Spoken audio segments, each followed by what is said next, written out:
Well, hello, everybody. I guess most of you know who I am by now. I'm Tina Olivero, fondly known as Ben's mom with Guardians of Recovery. And today I'm joined by two incredible voices in the fight against drugs, addiction, and crime. First up, Michelle Ferreri, who is a former Canadian MP and political insider, and also a media expert and quite the influencer online, I must say. Um, is joining us as well with Sacha Fraser, who is a former teacher, guidance counselor. She's worked as a consultative role with the school district, and she has a huge heart and focus for supporting kids, supporting students. And she's also a very smart business owner in Labrador. So both women, along with myself, are seeing firsthand how addiction and drug crimes are decimating our communities. We are all, deeply concerned about this issue. We care about what's happening to our people. We've had over 52,000 Canadians who have died from overdose, including, tragically, my son. Our kids are being decimated. That's what we're here to talk about today. We're tackling some of the toughest questions about Canada's drug crisis. We're seeing the fallout of policies that lean heavily on harm reduction and low barrier shelters over hospitals, recovery, and long-term sober living homes. What we see today is addiction and crime rapidly escalating, while recovery often gets pushed to the back burner. So people are waiting months to get into rehab, but you can get a crack pipe and all the tools you want to use crack on demand. The drugs out there today are lethal. Right now, killer drugs like protonitazene are entering our communities, so deadly that just one dose can mean instant death for kids. We've just lost two 14-year-olds and a 17-year-old here in St. John's, Newfoundland, to protonitazene. It's totally unacceptable. This is no longer a distant problem. It's a humanitarian issue. It's on our doorsteps and it's in our neighborhoods, and it's tearing our families apart. So our mission, our intention in this conversation today is to expose the realities, challenge the status quo, and advocate for a recovery-first approach that saves lives and restores hope. So welcome to the conversation, ladies. Sacha may pop in, she may pop out. She's in Labrador. We have no idea what's going on with the Wi-Fi up there, but she'll be back and forth. Anyway, Michelle, let's start with you. And I'm so happy to have you here speaking to our audience, Guardians of Recovery. People are really interested in what's the solutions. How can we actually start changing policy, and where you have been in Ottawa with your experience. So interested to hear from you about how you see things evolving, where the problems are, and why can't we solve this thing? Well, Please. first off, thank you, Tina, for having me. It's great to see you in person. I know we've chatted on the phone a lot, and it's nice to actually finally connect with you and the memory of Ben that you bring to the forefront, and that his memory, isn't just lost, and Ben is one of, as you said, 52,000. And I think what the other number, I always struggle with that number, that 52,000, because it actually doesn't include the families whose Right. lives are ruined. Those are just the lives that are like no longer here, but the lives that are forever ruined because of overdoses and drugs and addiction. It's such a hard number to quantify. Parents who've never been able to go back to the workforce, siblings who will never function properly again, the trauma, the pain, the suffering, sorry, I got an itchy nose. Um, the first responders who are so fatigued. Yeah. You know, I'm going to answer your question, but I want to tell this little story because I think it really paints a picture of where we're at. So, Byward Market, for a lot of people who don't know, is literally like less than a kilometer from Parliament Hill. It used to be like the go-to place. Like when I'm from Peterborough, and like you used to take your kids down, you'd stay at Lay Suites and you'd walk through Byward Market, and it was this lovely little experience in Parliament, in Ottawa, in the nation's capital. It's unrecognizable. And I'm going to tell you this story. So I'm looking for an apartment with my daughter, who at that time was 20 years old. It's 7 p.m. It's a warm, it might have been May, I think, on a Tuesday.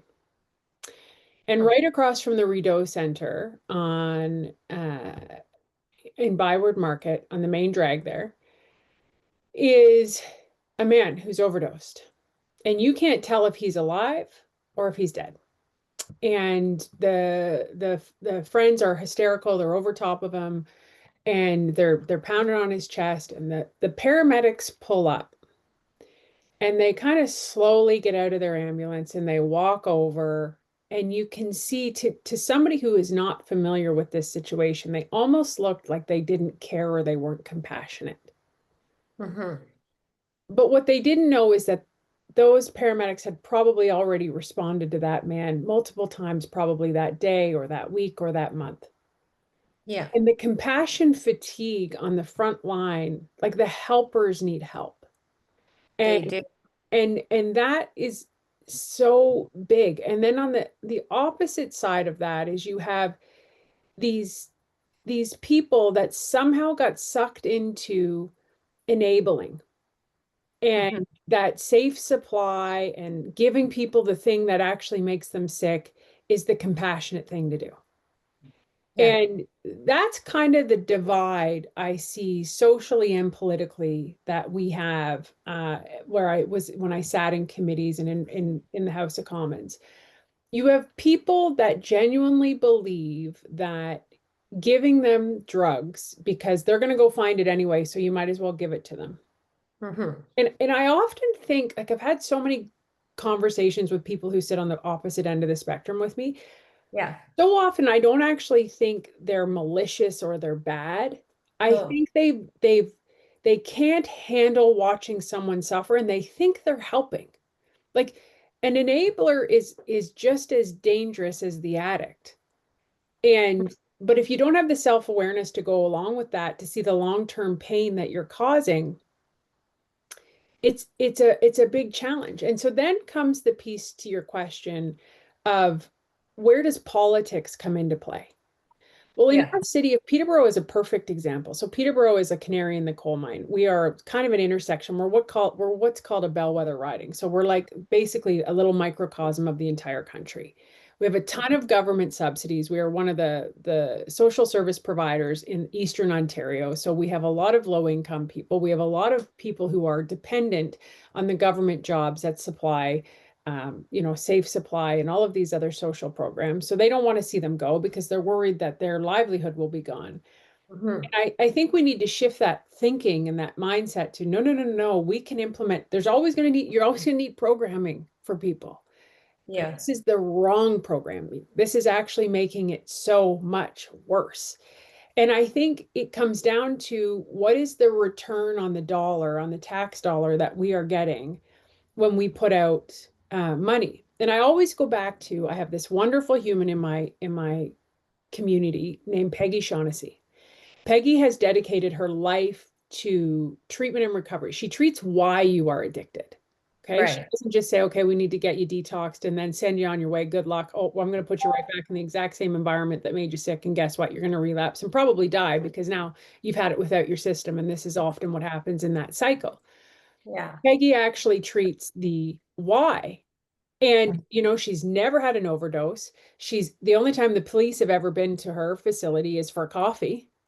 Mm-hmm. And she has like an over 80% success rate because you have to empower the person with the tools Yeah. to figure it out. But the problem is so many of these folks are so far gone that you need intervention. You need like we are to the point now where this forced treatment which seemed like the inhumane thing to do, it is not humane to walk by somebody on the street who is slumped over in folded pretzel position, the fentanyl slump, and not know if they're overdosed, dead, or dead. Like Yeah. that is exactly what you said, Tina. That is a humanitarian crisis. Yeah. And so It, to answer your question, I know I'm going on, you have to follow the money. mhm. All of politics comes back to money. And there are all of these organizations that check a box to say that they're doing XYZ. There's no accountability. There is no checks and balances of actual recovery in the dollars that are given to them. And they perpetuate and hold people in this state of suffering and palliative care. You know, Mhm. the best thing I ever heard was it is very compassionate to meet people where they're at. It is not compassionate to leave them there. And it Yeah. should be our job as policymakers, as humans, as community builders to get people out of the thing that is making them sick, not give them more of it. And it's such common sense. And yet here we are. Here Mhm. we are. It is, and you touched on so many things there. You know, but I think about the person who's in that job, right? In harm reduction job, and I think, okay, I'm handing out needles. I could be preventing, um, Hep C today or HIV, which sounds wonderful. But what if I give out that needle and then I find out that that person overdosed and died last night? The needle I gave them. Like, at some point you have to weigh the evils here and the Risk outcome. versus reward always has to be the calculated decision maker, Tina. Yeah. And I think, risk versus reward, there is always a risk when you're dealing with medical issues. You're always going to have a risk. Hmm. But you have to weigh what is the risk versus reward and what safe supply. And I hate that term because there's nothing safe about it. Right. It is a short term. I don't want to see you suffer. And Hmm. anybody, Tina, you can talk about this, Sasha. I'm sure you can too. Anybody who's experienced somebody in the grips of addiction, it you can't describe it to somebody. Yeah. You It's can't. And as a mother, like I'm gonna cry thinking about this because Tina, like mm, your child is suffering and they come to you and they're like, the only thing that will make me better is this drug. And you don't to watch a child to watch as a mom to watch your child suffer. yeah. Tell me what's more torturous than that. And that's the thing, right? And mothers will do anything to help their kids and help keep their kids alive. And So here's this, I'm sorry to yeah. interrupt you, but here's the exploitive part that makes my blood boil.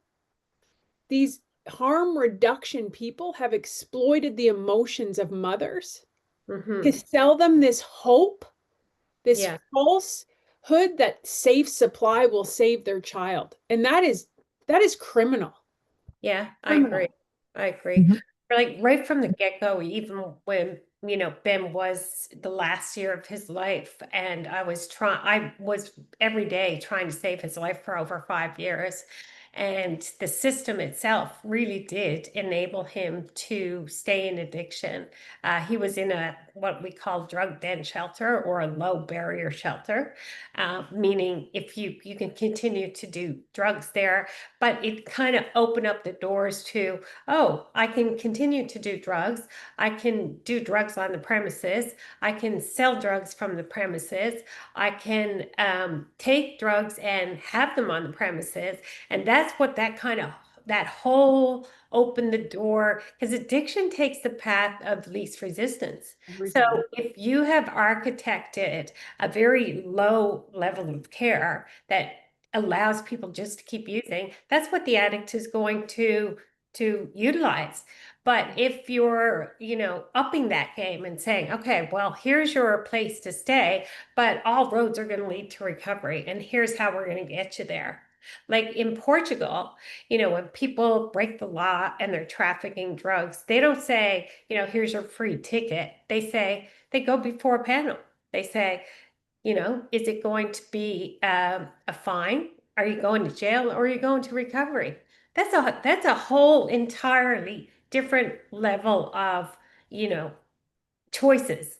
And most of the people choose recovery, and that's why Portugal has such a success rate. And people confuse that with, oh, they made drugs legal. No, what happened was they architected a structure where all roads led to recovery for the most part, and that's what was chosen, and therefore the recovery rates are high. Well, the point you just left out of that conversation is, so I'm an addict, I go and I ask for help. What's given to me? Hmm. Yeah, exactly. So And even when I want to recover, it's mhm, not there as an option. A right. needle is, more drugs is, Hmm. but the actual option to go into and the detox issue, like, so a lot of people don't know the ins and outs of this. You guys can probably talk to this too, but it's like there's a window, a small window when somebody wants help and they want to go into detox. In Yeah, Ontario, you can't even get into it, you know? And so it's yeah. not there when people ask. That's the biggest issue we have.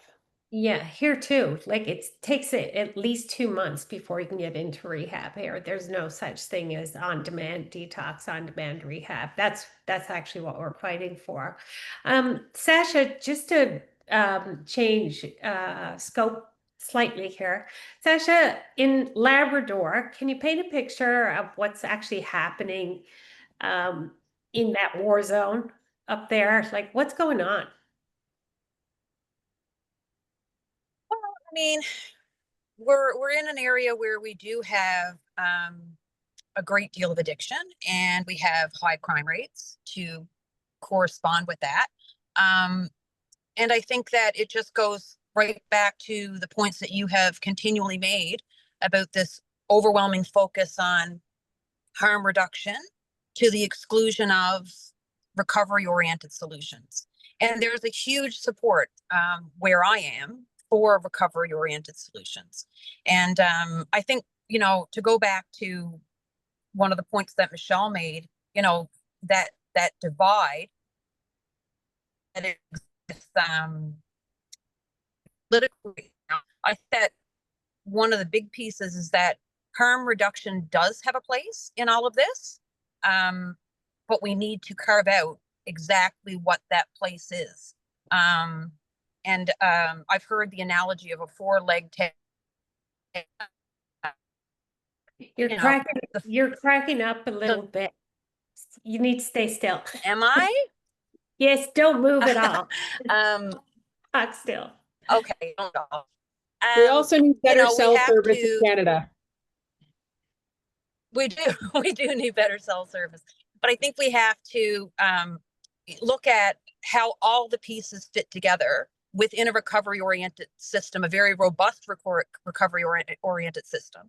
And it doesn't mean that harm reduction doesn't have its place. I think what we've done is we've kind of relegated some of those conversations to the sociology sphere instead of the medical sphere.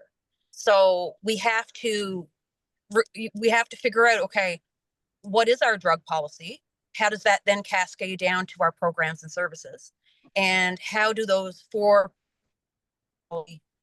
prevention, treatment, harm reduction, enforcement, how do they all fit together? And if harm reduction is something that is to be used, like they're very nuanced and specific conversations. And if we look to Alberta, that's a great example of how they have those conversations and how they ensure that any sort of harm reduction measures are a direct bridge to recovery. Because I think people misunderstand my position that I'm completely against all aspects of harm. That is not the case. Hmm. I just want the robust recovery system to be able to support it. Again, anchoring it back to those four pillars.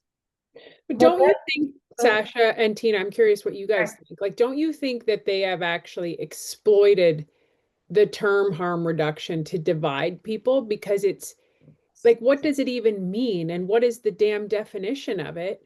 And Well, that's the point exactly, is that okay, it harm, let's break it down. Let's say, okay, naloxone, that's harm reduction. Well, actually, it's an emergency response like an EpiPen, right? An EpiPen to an allergy is a naloxone to an overdose. right. And it has its place, absolutely, in an emergency situation when an overdose happens.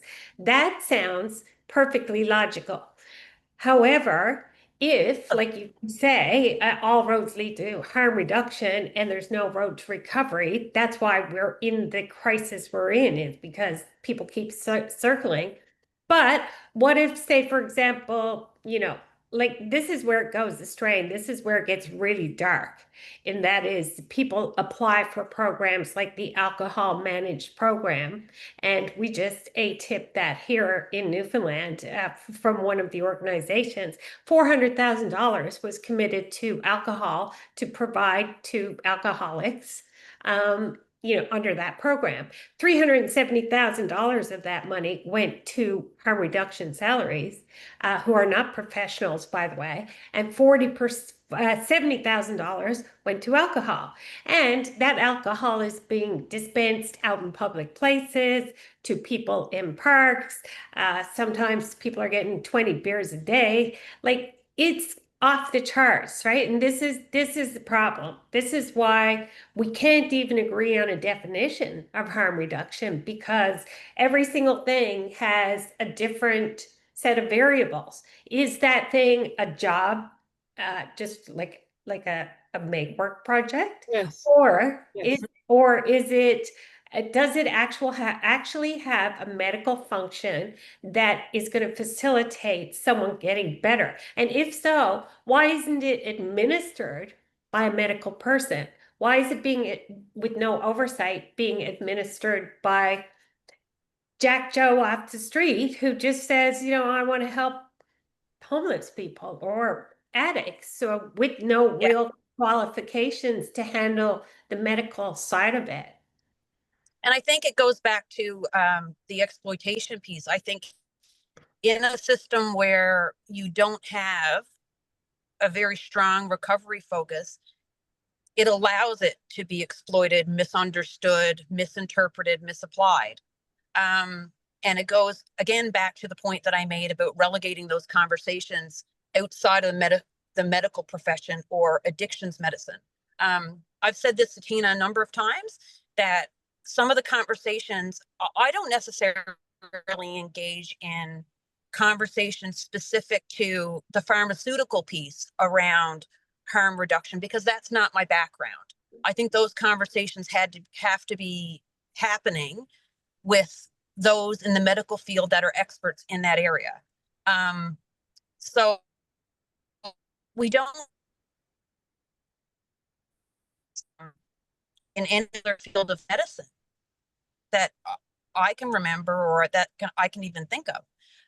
We don't do it in cardiology or neurology or pediatrics.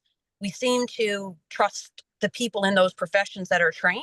And I think we really have to look at the whole of addictions medicine, and in our system of recovery, put the conversations about certain things back to those people in their hands, have them be the decision makers, and then everything else can find its place in a very strong recovery oriented system.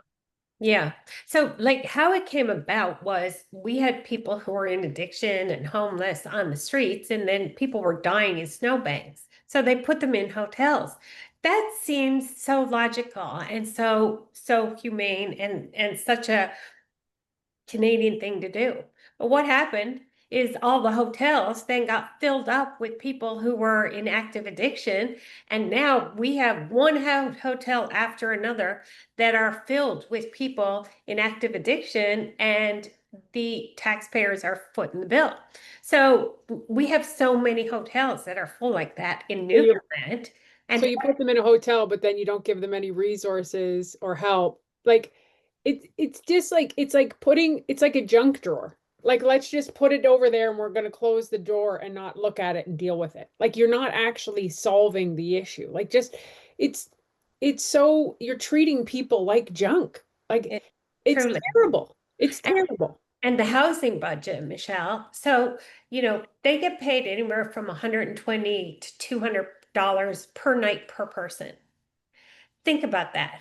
if you run a low barrier shelter, you're making $6,000 to $10,000 a day. If you're running an organization with 60 people in it, or a hotel or whatever, you're bankrolling, right? And so you're not about to step in and say, oh, I'm gonna stop myself from making all that money. You're gonna squeeze every ounce of it out until you can. And consequently, as a result, all of those people in the hotels, in those drug den shelters with no oversight have caused mass addiction with lethal, very, very lethal drugs like protonitazene coming into play. And then, of course, what happens next, which is where we are right now, mass crime. Like desperate crime. People are desperate in addiction. They're doing desperate crimes outside. They're driving into banks. They're, going random attacks in the middle of in psychosis. There's people breaking into your home, which, crazy, crazy Canada. Even the fact that you can't defend yourself, like that's just insane. But like all these, as crazy as the crimes are, that's indicative of how someone is so desperate with that drug, needing to get those drugs. So, and that's cascading all over our communities. We have trap houses on every corner. We have crime in every community. Crimes don't make sense whatsoever. I get calls, 2, 3 calls a day from parents with addicted kids or people who are impacted or people who are in addiction. They're burning down houses on crack. They're going through your backyard and fighting with you as they're breaking into your shed, and they don't care because the drugs they're just blotto. And burning down their parents' house and realizing once they come out of crack psychosis, oh my God, what happened? So, and this is not one time. This is all over the place. Like, make no wonder we have so many fires because people are cracked out of it and there's some kind of correlation there. I don't know, and I would never be able to prove it, but I get an awful lot of calls of people who on crack who are setting fire to stuff in psychosis. So anyway. We don't, there's a big web here. Okay. So if I was to break this up into segments, number one, there's the prevention end of things. What we're talking about right now is the intervention. Somebody's already got to the point of addiction. How do you then deal with it? But what happened to our children? What is happening to our children? The screens, the prefrontal cortex development, the loss of the family, tradition. We are in uncharted territories, and consequently, our children are not what they once were. And then you have, why is somebody, like, I go back to Peggy Shaughnessy's and Redpath's program, why are you addicted in the first place? Well, some people have, obviously genetically, they're more prone to addictive personalities. Somebody hurt their back on a work accident and they were overprescribed something that now absolutely destroyed their life. Another kid maybe ordered something, did something, oh, here, try this. Like there's 10 million different things going on. And then there's the mental health component. So you have the higher rate of suicides, a suicidal ideation, you have eating disorders, you have all of these anxiety, depression, because this thing has changed how children function. Mm-hmm. We got rid of mental institutions. So now the people who are struggling with, like, we don't even triage, right? So it's like, okay, you come in and it should be in a way that, okay, I need to assess you. Like, are you just somebody who has an addiction, or do you have an underlying mental health condition? What kind of support and help do you need? And this is what I wish the message would get to the people who are so hyper fixated on harm reduction, which again, I hate that term because I feel like it's been exploited. There is so much work. Trust me. Like this isn't, you don't just take somebody and then say, oh, okay, yeah, you went through a treatment program. Yeah, all good. See you later. Good luck. It's not like that. No. And you need to triage these people. We need to be investing in brain science. We don't even touch that. We're not talking about what's in our food. We're not really studying what's happening to our kids online. Like, there's all of these issues. The mental institutions are gone. We don't have psychiatric hospitals anymore. And when you are put into a psychiatric hospital, you're locked in a room with the very thing that got you in there in the first place, which is your thoughts. And there's no robust programming. And again, I come back full circle to the story I told you at the beginning of this interview of the helpers need help. I have seen it so many times in our ER, the nurses, the doctors, like they are checked out. Yeah. And the other web of all of this, so let's talk about how's your unemployment rate there? How's the economy? People are struggling to feed themselves, feed their families. I need to cope. I start with one drink, I start with two drinks, I start with this, I start with that. I can't cope because also we're not raising resilient kids For because sure. it's just a web of so many things. And I think at the end of the day, we need to come back to basics of individual autonomy. We need to come back to like responsibility, personal responsibility, building resilience, grit, a center of connection, right? There's that big saying of the opposite to addiction is connection. It's people are lonely and they can't sit with their own feelings and thoughts. And we've Yeah. never taught anybody how to do any of these things. Mm. Well, the part to me that is most, I guess, upsetting is that, in the case of my kids, like Ben being in school, and we have these low barrier shelter people coming into schools and saying, if you're having any problems at home, talking to teenagers, mind you, which is exactly what they're designed to do at that age, which is push boundaries and make, ha actually engage in testing the world with their parents. Um, if you're having any issues at home, no problem. You can come over with us, get emancipated, go on social services, and they sell a brochure of false freedoms. And these false freedoms are given to kids at rates like unprecedented rates when kids have safe homes. And that's child luring. That is inappropriate. I don't think people realize that that's going on, but it is happening in the harm reduction, low barrier shelter world. And you got to watch out for that with your kids because the last thing you want is someone coming into your school when your kid's trying to figure out their adolescence, who they are in the world, push boundaries, and have someone come along and say, hey, free ride over here. You got your house, you got your money, you can do whatever you want. No rules, no schedule. You can even drop out of school if you want to, no problem whatsoever. And they left out the part on the brochure that said, but when you get there, here's what's going to happen.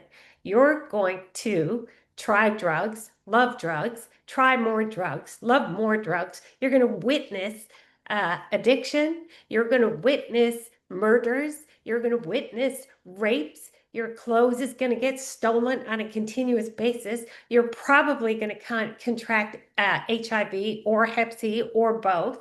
You're also probably going to see people commit suicide. You may be, in that place yourself. And at the end of the day, you could overdose and overdose many times, or see your friends overdosing and watch your friends go down one at a time all around you, and then you be next. They forgot that part out of the brochure. That's the part that gets me. The part that people are not putting that together, and saying we're going to emancipate all these kids on social services, give them all these false freedoms when they have safe homes, lure them out of safe homes, and then they're going to come into our low barrier shelters and they pretend that they're going to take care of these kids and they don't. And that legislatively is wrong because our provinces have to take care of our youth up until, well, it's 19 in Newfoundland, different ages, and they're left to their own. They're malnutritioned. They're living in trap houses. That's how trap houses go, and they're used as drug mules. Like, that's the dark, ugly side of it. And that's what happened to What Ben. would you like to see? What do you, both of you, what do you think federally, provincially, municipally? I know where I sit. Like, I think the money has to be redirected and it needs to be accounted for. Every damn dollar needs to be accounted for. Like, to your point of that alcohol thing, of like all that money. Follow the money is constantly where I go. I'm curious what both of you would like to see done.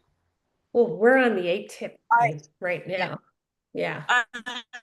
I agree with you, Michelle. I would like to see the money redirected. I've heard many times that we don't have money to do one thing but then I'll say, okay, well, there is money over here to do this. So I would like to see, obviously, a shift in paradigm. And in order to make that happen, I think we need a shift in policy.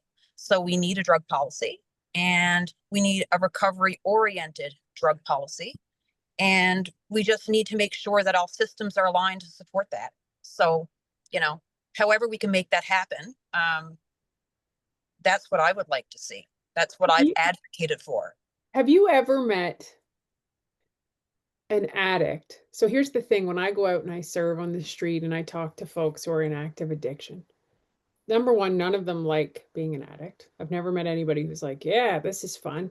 Like, they hate it. Mm-hmm. And number two, they are the ones, like, this is what blows my mind about policy. Like, the people who are making policy, who are you talking to?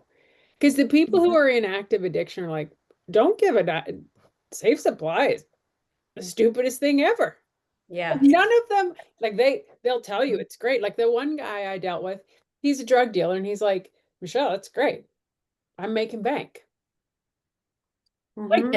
Like, True. Yeah. it's insane that I'm like, who are you getting your information from to make these policies that, like, somewhere along the line we went down some road of like, I don't want to offend you or hurt your feelings, and it got so bad that we are in upside down world. Yeah. Yeah. Well, here's and I just like to jump in for a second, Tina. I've thought about that many, many times, and one of the things that comes to mind for me is, at what point did we start explaining our safety messages to children? So look both ways before crossing the street, but in case you don't, or don't eat laundry Wow. pots. That's a But in great, case you do, wow. That's a very so powerful example. I've thought of multiple examples where, and I was a former teacher, so what I just articulated, I wouldn't say it to my own child. I wouldn't say it to a classroom full of children. So we have to stop qualifying our safety warnings, because we don't do it.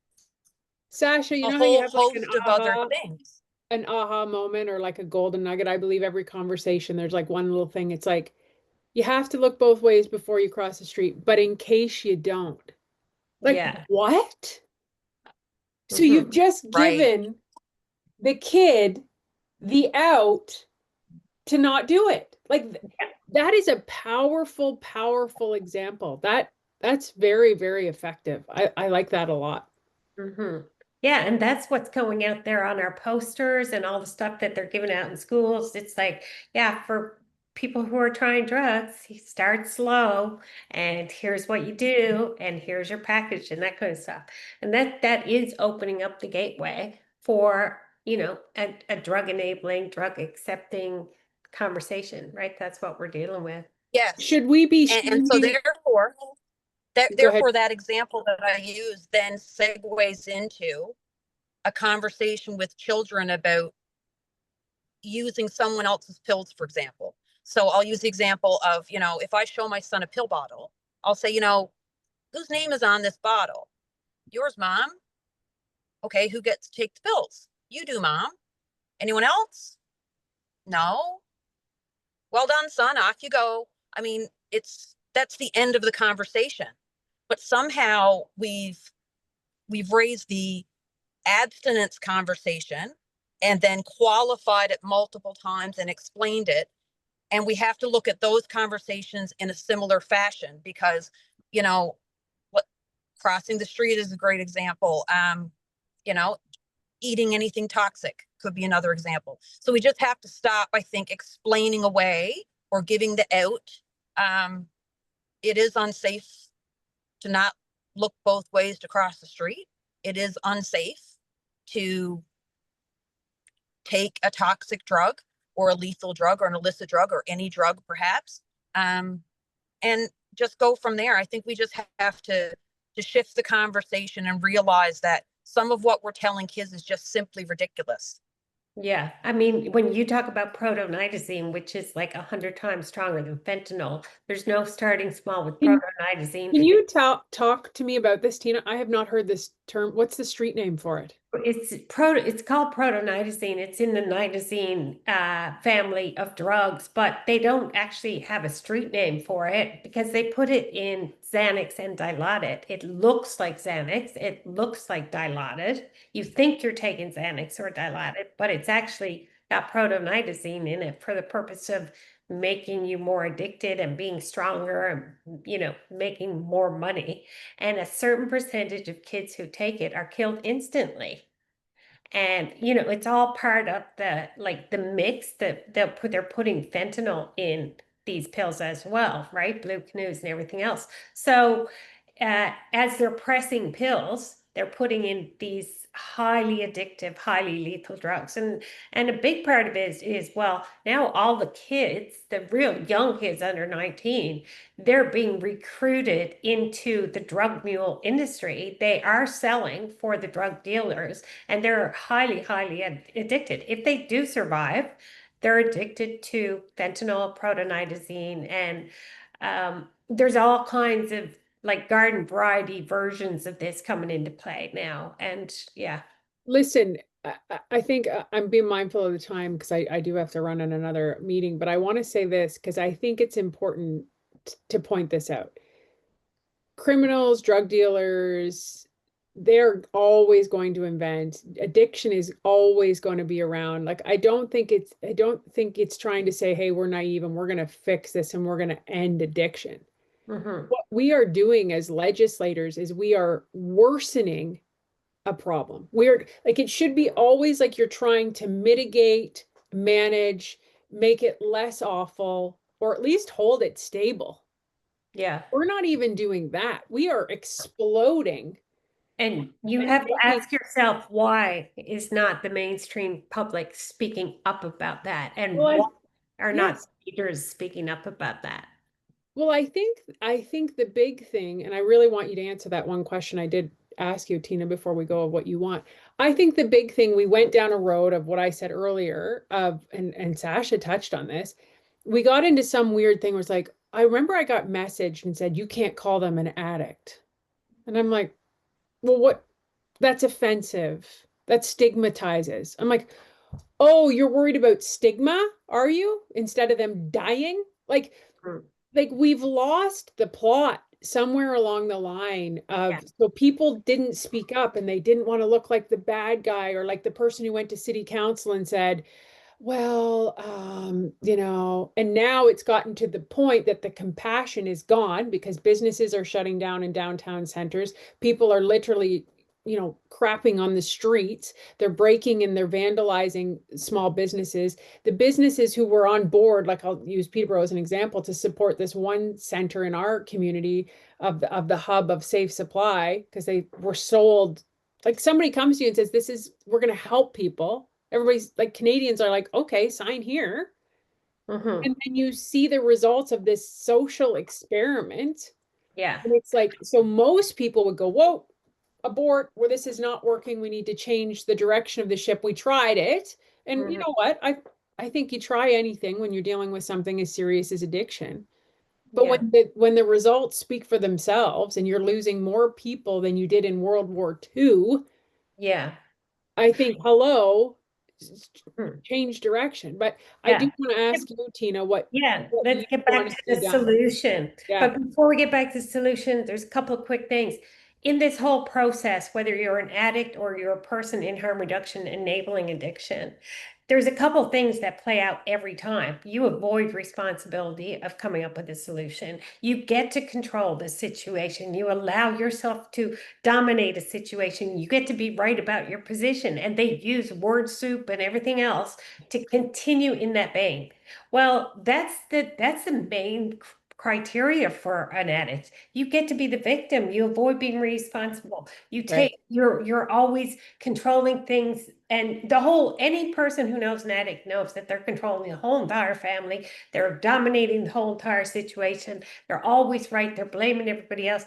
And the harm reduction and low barrier shelter system allows for all of that as a continuance. So if we're going to get a solution, we actually have to have a remedy for the darkest side of humanity, the ego self, the one that is avoiding taking responsibility. So if we did take responsibility, what would it look like for us? I think like we're having a rally, province-wide rally, and we have made it so simple, and I believe this would eradicate 85% of the problem. First and foremost, we want drug sniffing dogs at every port of entry, trucks, marine, Canada Post, etc. Secondly, that will deal with the drugs. And we also want drug sniffing dogs in those drug den shelters so that it mitigates that, even in schools. Because if you have drug dogs in schools, you're a kid, you're not bringing drugs into schools. So first and foremost, let's get drug dogs and canines on the scene, sniffing for drugs to stop the trafficking. Second, once we deal with that, on-demand detox, on-demand rehab, and long-term sober living homes at least 2 years so that brains can actually, heal. That's how long they need. And there cannot be a gap in between. It has to be, I'm going to detox, then I'm going to rehab, then I'm going to long-term sober living homes in that order without a gap. And detox and rehab has to be fully staffed with the right medical staff to help people. And then once they get That's where you tell all the people who are worried about losing their job, honey, nope, you ain't losing your job. It's over yeah, here now. This is where we go. exactly. All people have to do in harm reduction is pivot to recovery, and they're going to do amazing because the tidal wave of recovery is coming. So you may as well be on the right side of history, and now's the time to do it. So if we just did those four things, we would actually have a very simple solution that would get rid of probably 80 to 90% of the issues we're dealing with. And when we have our province-wide rally, that's what we're asking for, those four things from the government, from municipalities, from policy. And we're asking all people in the province to stand up and say, hey, I'm no longer willing to put up with this crime. I want a future that my kids are safe in, and I want to be able to actually have hope and look forward to tomorrow. Yeah. Well, in the words of my friend from Bruce Oak, which I've had the fortunate privilege to travel this country and talk to many people like Mhm. yourself, Tina, and there are solutions. I think that's what's so Yeah. frustrating is there is feasible actual solutions and the money is not supporting these solutions. But Greg from Bruce Oak said to me, he said, Michelle, recovery is not just possible, it's plausible. Yeah, absolutely. And I think, hope, I've always said this, hope is the glue that allows you to go on when you think you can't. And Mhm. um and hope is the most powerful motivator, right? Because I think that's what, whether you're the actual addict or whether you're the family member, friend, or loved one of an addict, each day you hope Yeah. they come out of that. Yeah, And exactly. but the system has to be there to catch them. And Yeah, it's like, they're in that moment in time, in that second, not tomorrow, not 2 weeks, not, yeah, right, that's exactly. right. That's And that, exactly right. So No. tell me more I about the, just I just oh, go have ahead. one question. Sorry, that's great. I guess you've asked us what we would like to see happen or what we would think needs to happen. What can you tell us about happen, based on traveling and based on your previous role and where you live? Tell us which direction you think we should go in. yeah, Well, I think you're doing amazing work. I think the thing I tell people all the time is pressure builds diamonds. And I think when you are the first person to come out, and I'll use Pierre as an example of this, because when Pierre first did his video down in Vancouver after visiting the East Side, Pierre Poilievre, leader of the Conservative Party, and he called out what safe supply was, a failed social experiment. He was the first one to say drug dens, and he was just vilified by the harm reduction community and the left. And he was like, you hate people, he was all of these horrible things. But Pierre had the numbers and the data to Right. prove what he was saying. And sometimes, as you know, Tina, and you have another level of credibility that most people don't, and that you've lived this, your son is no longer with us because of this. Yeah. And you have to say it even when people aren't ready to hear it. And um, and so there's a couple things I would say. So pressure builds diamonds. Yeah. But the most effective tool in politics that I witnessed, I was never sat on the government side. I only sat in opposition, is pressure. Because a politician is elected by the people. So sometimes it's a tiered step where you've got to get people to acknowledge this is the problem. So it's like almost like, okay, it's like brand awareness. Okay, guys, this isn't working. People are dying. So here's, I always say this. I say stories connect us. Data proves the story you're telling them. Right. Exactly. And so when you have that data and you guys are doing this, like your ATIP information, the following the money, the deaths, the overdoses. But here, like I say to people, I'm like, go outside. Yeah. Like, tell me what downtown is recognizable. Like Yeah. it's not. Like and it's like it's become normal to see bodies folded in half in the middle of the street, people with no pants on. Like we have one girl in Peterborough, she doesn't wear pants and she walks up and oh yeah. Yeah. Yep. And these people, back in the 60s, 70s, early 80s, these people were all helped, hospitalized, and cared for. And here we are letting people out under the And banner we have a lot of oh, we have a yeah, lot of lessons to learn from that time. Like we, let's we, not, and I think that's why we went too far, Tina. Like One Flew Over the Cuckoo's Nest was a very powerful movie to say, okay, we actually need to reevaluate how we do psychiatric care. Like people are still doing shock therapy. We are still doing stupid things when we're not investing in the brain, understanding it. Like, you know what blows my mind is you go into a doctor, you have a broken arm, they do an x-ray, they look at the broken bone and say, okay, we have to cast it. You go in and you tell them you have this feeling, this thought. Here, try this medication. I know. It's bonkers. You don't even know that medication could make you more psychotic. Exactly. And that's happening all the time. And we know for sure that people, 70% of homeless have some sort of brain injury that has not been, there's never been a brain scan. We don't know what's happening with brains. And the biggest issue I have with all of harm reduction is you don't have a right to give someone more drugs or more alcohol without brain scans because you have no idea how much more damage you are causing. You are actually aiding and abetting someone's brain damage. We know that to be true because the more you drink and the more you drugs, the more brain damage you have. So at what point did we stop and say, this is okay? Like, it's insane. It is Well, insane. I think that's one of the great policies I love that the conservatives put forward. And I would love the liberals to take it. Like this should not be, your liberal conservative. This should be a humanitarian issue. Is you're dealing over 20 milligrams of fentanyl, you go to jail. You're a murderer. You're carrying an open weapon.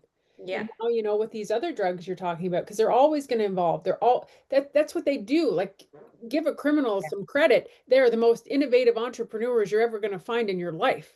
They're going to find the loophole. They're going to do it. And I think it's, I just think we have this all backward. And I can't stress how important, to Sacha's point, what I would suggest, you gotta tell people. Like, and I think you've gotten to the point now.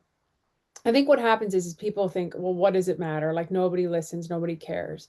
There's a saying in marketing, and it's like you have to see something 27 times. Yeah. Yeah. And Before. consistency, and you got to keep showing up, and it's like these are the solutions. Like we're presenting solutions to you, Mhm. and people's lives depend on Yeah. it. Yeah, they do. Absolutely. Yeah. Okay. On And, that, yeah. just one more thing, if it's okay. Um, Tina alluded to the fact that we've been working together a long time. And I've said this to her multiple times, through all the challenges of it. She does come at this from a very unique place in the sense that, and a very tragic place because she has lost a son. But what she's doing, in losing Ben, she's allowing me and other moms and dads and families not to lose their children. And for anyone viewing this or listening, um, I'd like for them to kind of sit back and realize that, because some of what we say can be, perhaps misunderstood, or maybe people don't like the message. It doesn't make us wrong, Yeah. and we need to realize that, like I said, Michelle, this is not liberal or conservative or progressive conservative or MDP. It's just, reevaluating where we are. This is moms who give a damn, who are trying to save kids' lives. That's the bottom line. And Sasha, we keep losing you. Anyway, but before we go, I'm here. a couple little things. Peggy Shaughnessy, what's her website, Michelle? Oh, you wanted to ask me that. She has an amazing documentary coming out this Saturday, September 7th in Peterborough and Market Hall. She has Red Path. I'm Wow. just going to find you. I just want to find you the right website before I say it. So on Instagram, she's Red Path Wellness Center, Okay. and her website. Let me see if I can find it. And also, while you're doing that, we want to shout out to your website, michelleferrari.com. Michelle is an extraordinary communicator. She's going to be, I predict that you're going to be one of our top communicators in Canada. You already are one of our top influencers on social media. You got it knocked. And I think companies would do really, really well to hire you and get your vantage point, especially if from your experience when it comes to being a former MP, you have the inside look at what's going on there, and you have a unique vantage point. So, I mean, we all have unique vantage points here. Like as the founder of Guardians of Recovery, we're inviting people to join us to deal with whatever aspect of this is really impacting their life, whether it's crime, whether they have a child in addiction, whether they are a family member suffering, whatever it is. But together, like our cumulative communication power is extremely strong. And as we combine those voices, Guardians of Recovery is a national foundation, nonprofit, so that we're talking across the country, so that our conversations across the country unite together so that we solve this thing. And it's going to take many, many solutions, many, many smart people. And hopefully these conversations are going to, be a catalyst for that. So, yeah. Well, Tina, I can tell you, I just want to pump this before I finish saying what I say. So it's right2heal.ca, and then Okay. you'll see the Red Path program on there, but it's right2heal.ca. That's Peggy Shaughnessy. And if you're having anybody with addiction, or you want to be a trainer, or you want to help somebody, this is a great program. Or if you're in Peterborough, come to Market Hall and watch her documentary about trying to swim against the current in the system. But um, Tina, I think you've said it all really well. And Sasha, I loved what you said about Tina's trying to save the other Bens. Um, and I always said this to families. I call it the stop sign theory. And what I mean by that is there's usually a stop sign at an intersection because somebody died at that intersection. Yeah. And only the family or friends who went and advocated for that stop sign to be put up to save the next person's life is there because of them. And Mhm. much of like what you said, the victim mentality is not going to win this war. And that's what this is. This is a war. We Mhm. are each individually responsible for doing our part. And, you know, like as I say, I go out and I try to connect with as many folks as I can. I help where I can. Like this doesn't mean you don't give people food or clothing or help them when they need it. That's not what this is. Mhm. This is offering bigger long-term solutions. You know, this other Yeah. couple I met, this one girl, this is crazy. Like they're homeless, they live in a tent. She has a PhD in education. Wow. And he's a trades guy and they struggle with addiction. They struggle and they know it and it's hard. They're on and they're off and they're on the wagon and they're off and it's a battle. And all he wants to do is work. And Mhm. and every single person has something to contribute in this world. Yeah. And so often people don't know the person who's battling addiction is somewhere along the line, something happened. And whether it's a learning disability that was never diagnosed, maybe it's a brain injury, maybe it's FASD, maybe it was trauma. It could Maybe be it was all of genetic. these things, genetics, you Yeah. know, a mental health issue, an undiagnosed issue. Somewhere along the line, they Mhm. started to believe that horrible little voice in their head that they're not good enough and that the world doesn't need them. Mhm. Yeah. I can't Mhm. stress this message enough to everybody. Yeah. Every single person to be born is a miracle. It is. A Absolute. freaking miracle. It's a scientific miracle. Mhm. And you are here for a reason. Mhm. And people love you and need you, but you decide how you show up. And Yeah. asking for Yes. help is hard, but I guarantee you, the one thing humans love to do more than anything in the world, especially out there in Newfoundland, Labrador, help people. It is. And that's the thing I Oh, see over and over again is like the pains of the past lead to the purpose of the future. And every person I know in addiction is just dying to help someone else out in the They're exact. the people, like the way Pierre said this, I'll never forget. He gave me goosebumps the first time he said it. Pierre, for those of you who don't know or don't, you know, you misinterpret Pierre Polyev, he's one of the most emotional people. And I'll tell you, when he went to Bruce Oak, which is an incredible facility, um, he was supposed to stay for a 45-minute tour. He stayed for like 4 hours. Mhm. And we actually had them come and give us a presentation because Pierre desperately wants to solve this. Like he cares so deeply about it. And I remember he said this, and he said, "I need you," and he's pointing to the folks who are in recovery, Mhm. to go out and take the hand of the next person who's down on the ground to help them up. Yeah. Because we all want to give what we needed. And so For all sure. these people who are through active addiction and are going to come out on the other side with the right help and the right tools, Mhm. they're going to be the heroes in the next gen. Like they are the ones that know how to help.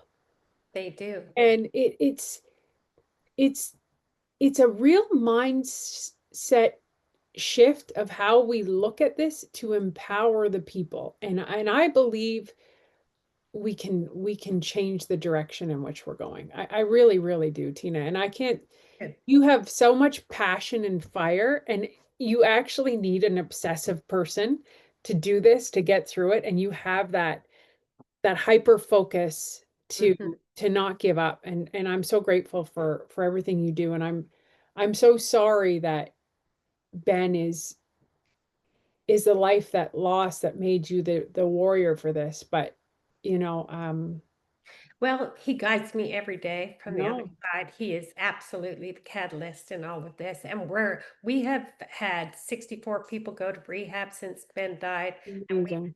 we've helped over 300 families. And we're opening up our first sober home in September this month in Newfoundland, Labrador, long-term sober home. So it's because of Ben. I truly believe that Ben gave his life to transform the addiction epidemic and create a recovery revolution. And he speaks through me. I just do what he tells me. And that's people are going to think that's crazy, but that's actually what's going on. I love that. I Mm. need to get on a plane and get out there. I want to come see what you're doing. And Yes, absolutely. Well, we're and going to do it across Canada, so this is I love it. we've And only any begun. more info on the province-wide rallies? Like, what about in Ontario? Where can people go? Yeah, I mean, our province-wide rally is, right now organized in Newfoundland in 12 separate destinations. So we're all rallying at the exact same time Love in that. separate destinations, all the Okay. way from Labrador. And we've lost Sacha again, but Labrador is rallying, and then we're all gathering together with speakers and musicians and families who've lost loved ones. And at 1 o'clock, we're all stopping for a moment of silence for all of those we've lost to addiction and overdose, and we will be honoring all of our fallen loved ones. And then, all the media, of course, are invited, and basically it's just unity across the province standing for the solutions we said. Yeah. Yes, Well, I'm so glad that I was able to have this chat with you. I know we'll have many, many more, yeah, many more. for You know, the House sure. is sitting again on this September 15th, and I know that this policy, we have some amazing people working tirelessly to fix this ship, Yeah, sinking ship, and so I know we'll have lots to talk about. for sure. Okay, well, we can consider this part one of the series. I love it. All right, Love it. thanks so much. Appreciate your effort, your wisdom, your time. God love you. God love you too, Tina. Keep it up. Thanks. Bye-bye. Bye.